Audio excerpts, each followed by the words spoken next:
Alors, à quoi ça sert? Vraiment, un peu plus en détail, ce sommeil. Donc, je vous le disais, c'est une fonction vitale de l'organisme comme la fonction cardiaque ou la fonction respiratoire. On ne sait pas à 100% à quoi sert le sommeil, mais on sait déjà beaucoup de choses. Donc déjà, faisons en sorte que ce que nous savons fonctionne parfaitement bien, hein, sans se dire, mais de toute façon, on ne connaît pas mieux. On sait que c'est un temps de récupération. Vous savez bien que si vous avez un mauvais sommeil ou que vous dormez moins que l'accoutumée, bien le lendemain, votre journée est assez difficile. Vous avez tendance à traîner les savates et à soupirer il faut faire telle et telle activité. C'est un temps d'activité neuroglandulaire avec des sécrétions d'hormones de croissance pour les enfants. Donc les enfants grandissent la nuit, ou de régénération pour les adultes. C'est-à-dire qu'il y a l'hormone de croissance qui est sécrétée et qui va inciter à la réparation des cellules usées, abîmées, lorsque voilà, donc peut-être on a eu un accident ou même au niveau juste fonctionnel, il y a des cellules qui sont usées. Eh bien, c'est pendant ce temps-là qu'elles se réparent. C'est un temps de dérivation du mental. Donc, puisque toute l'énergie revient dans le corps, le mental est complètement déconnecté, lui-même va pouvoir se recharger et se revitaliser. Combien d'entre nous avons du mal à nous concentrer lorsque nous avons passé une mauvaise nuit? Notre mental ne s'est pas régénéré et donc nos facultés psychologiques sont amoindries. Ça, vous l'avez déjà expérimenté.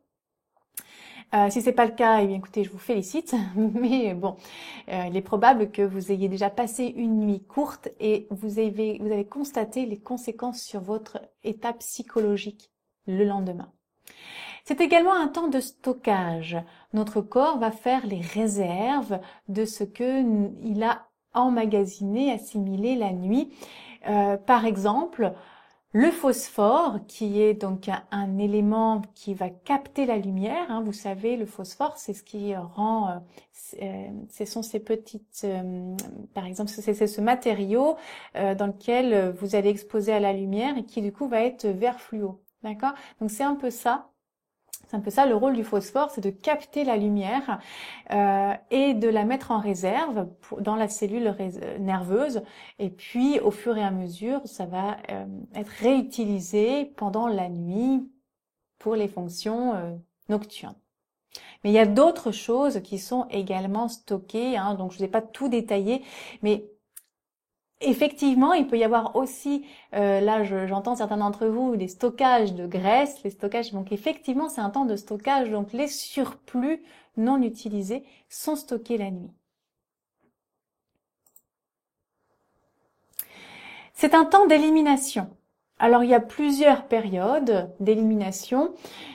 Donc je vous les ai répertoriés ici. Donc de 23h à 1h, c'est donc la vésicule biliaire qui va éliminer sa bile.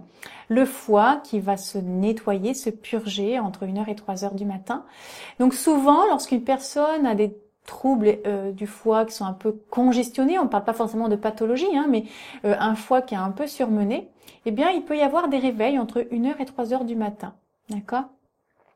Entre 3 et 5 heures, c'est plutôt les poumons qui prennent la relève. Entre 5 et 7 heures, c'est le gros intestin. Donc, en général, quand on va se réveiller, ben, le gros intestin on va avoir envie d'aller à la selle à ce moment-là. De 7 heures à 9 heures, c'est plutôt l'estomac. Puis ensuite, il y a une période pour les reins qui va être plutôt de 17 à 19 heures. Là, après, on a différentes littératures par rapport au travail du rein. Bon, moi, j'en ai choisi une. Après, à vous de faire votre expérience, mais c'est plutôt à titre d'information, puisque vous n'allez pas avoir conscience de tout ça.